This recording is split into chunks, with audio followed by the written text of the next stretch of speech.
What's up guys, it's the H2O Bro. Welcome back to my channel. Today's video, I'm going to show you how to swap out your tank if for whatever reason it's bad or the bladder inside is bad and you need to swap it out.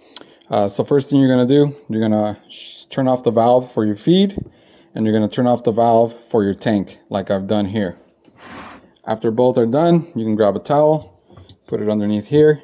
Now this fitting is like a shark bite fitting, so you're going to push back on the fitting. After you push back, then you can pull the tubing out. Once you have the tubing out of the way, you can move the tank. You're going to grab your replacement tank and you're going to grab your tubing here and you're going to insert it until it locks into place like that. Once you're sure it's locked into place, you can now go back, turn on your feed valve here.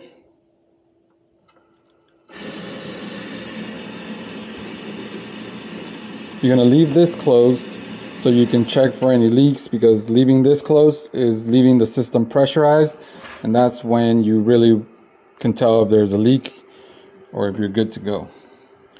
Once you verify that there's no leaks, nothing coming out of here, nothing coming out of anywhere in your RO, at that point you can turn your valve back on like that. Anytime this valve is in line with the tubing, that means it's on. If you turn it to the side, to the right, that means it's off. So right now it's in line with the tubing, it's on. This valve is also in line with the tubing, that means it's on. No leaks, so you're good to go. Pretty simple. And that's it. Thanks for watching, guys. Hopefully I saved you a $200 service call, and all I ask in return is you help me out by hitting that subscribe button. Thanks a lot.